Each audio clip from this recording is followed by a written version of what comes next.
Итак, всем привет, дорогие друзья! Сегодня вы узнаете в этом видео нечто невероятное.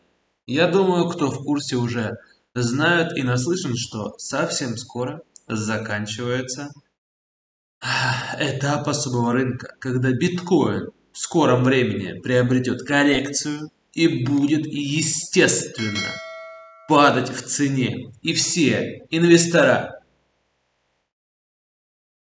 люди, которые владеющие огромнейшей долей биткоина, будут продавать его. И тем самым многие инвесторы перейдут в альткоин, в этот рынок. И тогда, дорогие друзья, осталось уже совсем немного, произойдет памп очень многих криптовалют. По неким моим ожиданиям, VeChain, Xrp, Tron и Cardano будут иметь повышение в 200-300%. Вы думаете, что это просто детский сад? Я вам скажу, что однако это не так. Если вы хотите упустить этот самый момент, вы можете закрыть это видео и заниматься своими делами дальше. Однако я вам этого делать не советую. Лично я приобрел 5 криптовалют, которые сейчас находятся в топ-10. И уверен на 110%, что в скором времени будет огромнейшее повышение стоимости. Мои вложения в $1000 окупят мои ожидания. Я намерен выйти из рынка, когда уже закончится сезон альткоинов, не менее с суммой в $3000. И будет самое великое спущение, когда криптовалюты будут продаваться, падать в цене. И этот срок может занять больше года. И когда вы нащупаете момент покупки, через определенное количество этого времени вы сможете покупать криптовалюту по очень низкой и выгодной для вас стоимости. Здесь и состоит стратегия, чтобы на конце медвежьего рынка приобрести криптовалюту, получить эти самые 200-300%, продать ее и переждать. Ни в коем случае на нисходящем тренде я вам не советую входить в рынок. Вы имеете все шансы слить свои заработанные деньги. Поэтому вам для размышления топ-10 криптовалют альткоинов, в том числе и эфириум, который легко, по моим ожиданиям, сможет вырасти до отметки в $6000 уже в этом году. Принимать решения исключительно вам. Ну а теперь пока. До скорых встреч, друзья. Only one man in a million really understands, and it's a tax on people that have had faith in their currency that the government's issued. It's interesting in the United States. The value of the dollar since I was born has declined by 94% to 6 cents.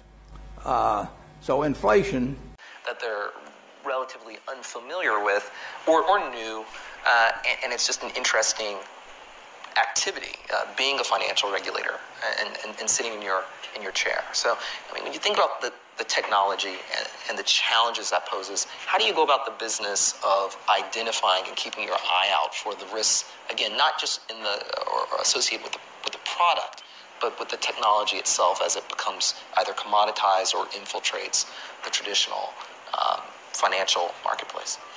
Well, again, we're for innovation. So really in more mature areas like use of the cloud or artificial intelligence, there continues to be challenges of how regulators look at those things. Does the cloud represent a higher degree of cyber risk? Is artificial intelligence, if you use it, do you perhaps violate concepts of fair lending or disparate impact that are concepts the CFPB has? So all these are questions that really need to be solved. So I consider that kind of the crypto's kind of the new thing. The core fintech are sort of established processes that have gotten to some stage of maturity but still need increased level of maturity for regulation. So that's why in that report we kind of separated the two. One, we weren't finished with the digital asset work, so we weren't ready to publish on it. And two, those reports were Treasury recommendations. They weren't interagency, so we did sort of make an effort of triangulating with other regulators, but they were really our thoughts. We had the pen. So that's, so really the excluding digital assets from that report is just a matter of, if that report was a year from now, it would have been integrated.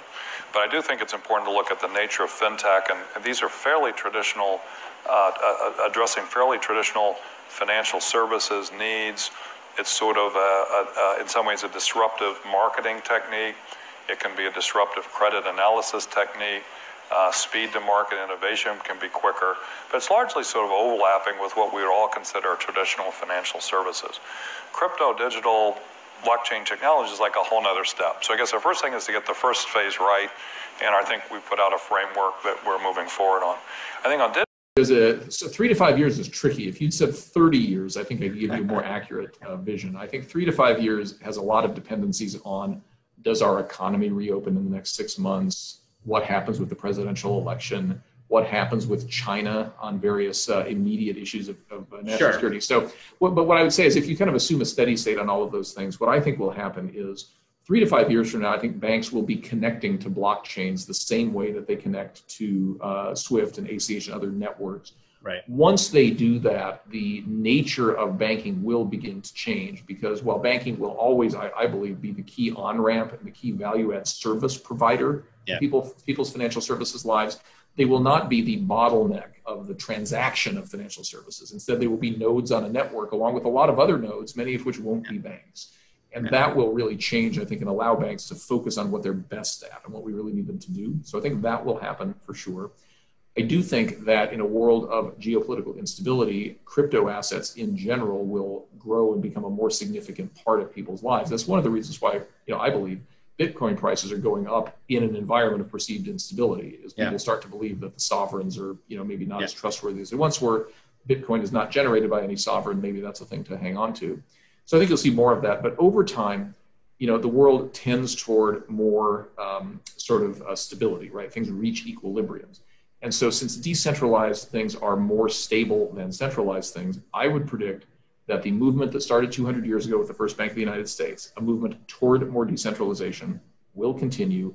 Banks will adapt to that. They will add value to that, and the world will go on. But it'll go on in a cheaper, faster, more accessible way than it has before. And that'll be through the good work of people like you. So that would be my view. It's awesome. The money movement continues. Appropriate for XRP. There's a lawsuit hanging over Ripple right now. A group of people are saying that XRP and Ripple are sort of tied together, and that XRP could be considered an unregistered security. What would you say to them?